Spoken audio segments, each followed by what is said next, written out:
one of the things that we do is there is money for politicians who support equality, and we fund Liberty Education Forum, and we also create ads and programs to support equality. We work as consultants for conservatives on equality issues and those sorts of things. And let's see, what do I say? First of all, any questions while we see if this thing will start working? Yes.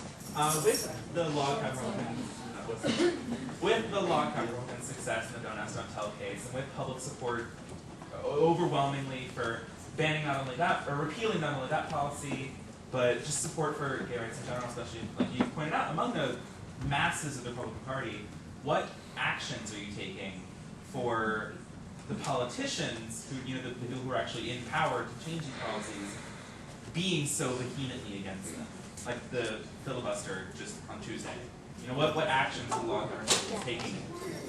I don't want to say against these people, but yeah, against the politicians who are on the wrong side. What are we doing to oppose them, you mean?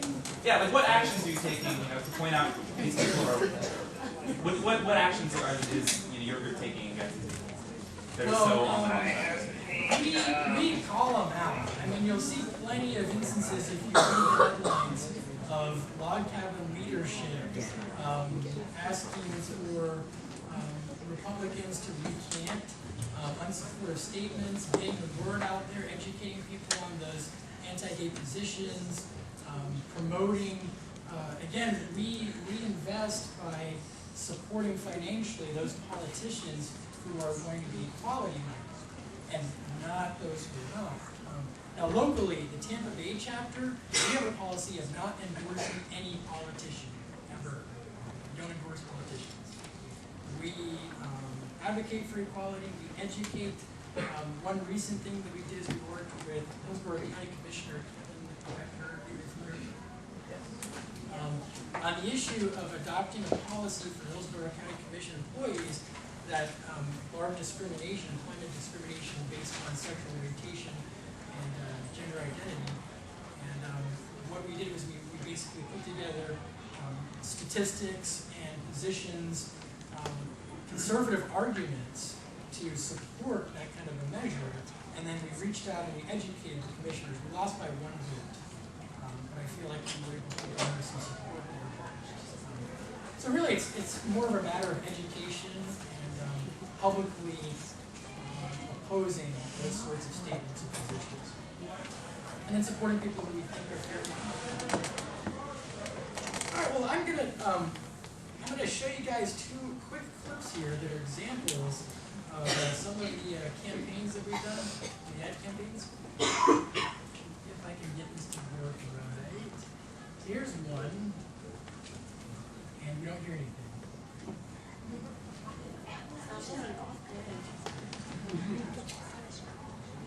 Okay, so this may or may not work, but any other questions?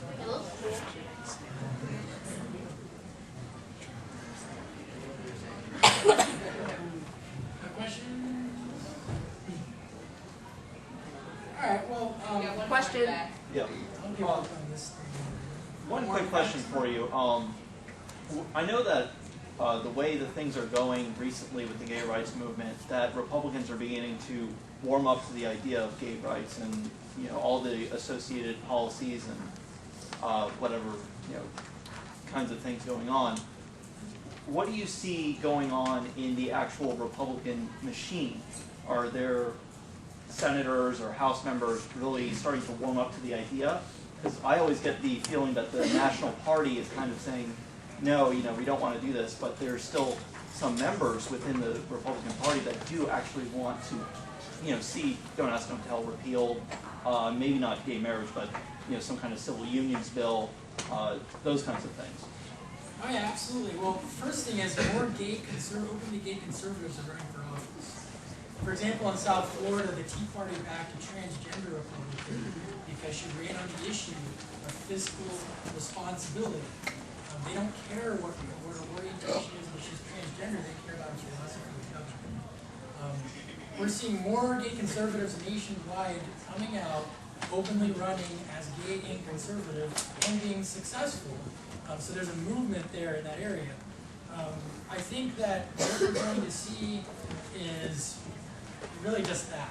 More people that are running for office to support equality, fewer people opposing it. The Republican Party seems to be backing a little bit off of the gay rights issue a little bit with time. There are some recent articles that have come out in publications like the Washington Blade and the Washington Post that are really talking about how it seems like this year Republicans and libertarians are running the touchdown for equality, and some Democrats are sort of punting off to them pretty much, because we've made a lot of grassroots efforts in the past couple of years and actually had some successes from it.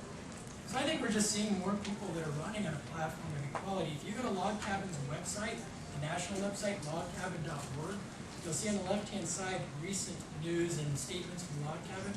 We just released an official endorsement of congressional candidates who are Republican and supportive of equality.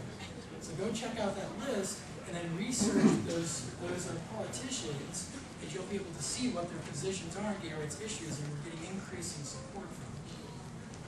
Does that kind of answer your question? Yeah, that's it. All right. Sir. Warner Maurice, and then we're Over the next few years, how do you see the party integrating the various factions of the Republican Party, from the neocons to the libertarian wing, to the social conservatives, to the anarcho-capitalists, how do you intend for or how do you see these almost diametrically opposed ideologies coming together? Well, I first wouldn't really call them diametrically opposed, in the sense that, again, when you look at some of these social conservatives, when it comes to the role of government in our lives, for the most part, they are actually much like libertarians, for example. The difference is strictly on those social issues. So ideologically, they're very similar in many ways, but there are some particular issues where they strongly differ. And I see one of two things happening. Either the Republican Party will move more in a libertarian direction, given that our younger generations support equality, or the Republican Party will cease to exist and will probably divide into factions, much like what happened in the mid-1800s when the Republican Party first was born, because nobody can offer what they offer: constitutionalism, limited government, and a fight for equality. And so you kind of see this with the Tea Party movement. When the papers are attributing increased GOP support for gay rights, one of the things that they're bringing up is the Tea Party movement. Because Tea Partiers aren't focused on social issues. They're focused on financial reform, limited government, whereas the role of government in our lives is defending the Constitution. And so that more libertarian-leaning kind of pressure on the party and the younger people who are growing up who oppose discrimination, it's going to have to move in a more libertarian direction, like it was at its roots when the party was founded, or we're going to faction off into other parties and we'll be able to be heard. That's my guess.